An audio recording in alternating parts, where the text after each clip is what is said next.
Hello guys, അപ്പൊ ഇന്ന് നമുക്കൊരു ഈദ് വ്ളോഗ് കണ്ടാലോ. അപ്പൊ രാവിലെ തന്നെ വ്ളോഗ് എടുക്കണമല്ലോ എന്ന് വെച്ച് എണീച്ച് വന്നിട്ടുണ്ട്. അപ്പൊ ബ്രഷ് ഒക്കെ ആക്കി കഴിഞ്ഞിട്ട് നേരെ വീഡിയോ എടുക്കാൻ വന്നു. അപ്പൊ ഗൈസ്, എങ്ങനെയുണ്ട് എന്റെ കയ്യിലെ മെഹന്തി ഈദാന്ന് പറഞ്ഞപ്പോൾ തലേന്ന് പോയി ഇട്ടതാണ് കേട്ടോ. അങ്ങനെ പിന്നെ നേരെ വന്ന് ബ്രേക്ക്ഫാസ്റ്റ് കഴിക്കാം. ബ്രേക്ക്ഫാസ്റ്റിന് പത്തിരിയും തേങ്ങാപ്പാലും. നമ്മൾക്ക് ഇവിടെ തേങ്ങാപ്പാൽ നിർബന്ധമാണ് കേട്ടോ. പിന്നെ ചിക്കൻ കറി ഉണ്ടാക്കിയിട്ടുണ്ടായി. അപ്പോൾ അതൊക്കെ കൂട്ടി നമ്മൾ ബ്രേക്ക്ഫാസ്റ്റ് കഴിച്ചു. ഒരു ഗ്ലാസ് ചായ ഉണ്ടായി. പിന്നെ ഡ്രസ്സ് ആണെങ്കിൽ അപ്പോഴാണ് സ്റ്റിച്ചാക്കി കിട്ടിയത്. അപ്പോൾ ഡ്രസ്സ് സ്റ്റിച്ചാക്കി കിട്ടി. ഞാൻ അതിന് മുന്നേ പോയി ഒന്ന് ഫ്രഷ് കുളിച്ചിട്ടുണ്ടായി.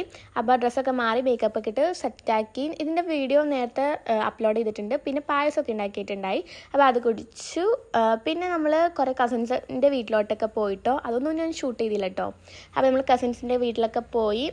പിന്നെ ഞാൻ വന്ന് ഇതാണ് കേട്ടോ സാക്കി. എൻ്റെ ഫസ്റ്റ് ഇതാണ് കൊച്ചു ഉറങ്ങണമായിരുന്നേ. ഇപ്പോഴത്തെ ഇതെന്ന് വെച്ചാൽ നമുക്ക് പിക്ക് എടുക്കാൻ സ്റ്റോറി ഇടാം, അത്രയേ ഉള്ളൂ കേട്ടോ. അപ്പോൾ ഞാൻ പിക്ക് എടുക്കാൻ വേണ്ടി പോയിക്കൊണ്ടിരിക്കുകയാണ്. അപ്പോൾ ഞാൻ വേറൊരു ലൊക്കേഷനാണ് കേട്ടോ കണ്ടുപിടിച്ചത്. പിന്നെ പോണ വഴിക്ക് എനിക്ക് നമ്മുടെ ഇൻഫോ പാർക്കിൻ്റെ അവിടെ നോട്ടിൻ്റെ അവിടെ ഒരു ലൊക്കേഷൻ കണ്ടപ്പോൾ ഇഷ്ടമായി. അപ്പോൾ ഞാൻ ഓർത്തെങ്കിൽ എന്നാൽ അവിടെ നിന്ന് പിക്ക് എടുക്കാമെന്ന് ഓർത്തു. അപ്പോൾ ഞാൻ പിക്ക് എടുത്തു. പിന്നെ തിരിച്ചു വന്ന വഴി അതാണ് കേട്ടോ എൻ്റെ സ്കൂള്.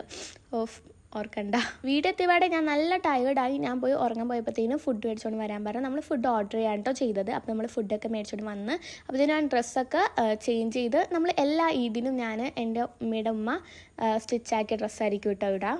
അപ്പോൾ അതിട്ടു. പിന്നെ ഗൈസ്, ഞാൻ ഉറങ്ങാൻ പോയപ്പോഴത്തേനും ഫുഡ് ഒന്ന് ചെറുതായിട്ട് ഉറങ്ങിയപ്പോഴത്തേനും ഫുഡ് എടുത്തു.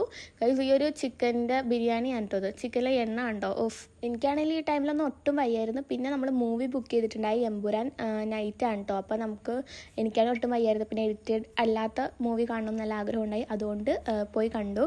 അപ്പോൾ ഞാൻ മൂവിയൊക്കെ കണ്ടു കഴിഞ്ഞ് പിറ്റേന്ന് തന്നെ ഹോസ്പിറ്റലിൽ പോയി അഡ്മിറ്റായി. അപ്പം ഇതായിരുന്നു നമ്മുടെ ഈ ഒരു ഈദ് വ്ളോഗ്. എല്ലാവർക്കും ഇഷ്ടമായെന്ന് വിചാരിക്കുന്നു. അപ്പോൾ ഗൈസ്, ബൈ, ടാറ്റാ.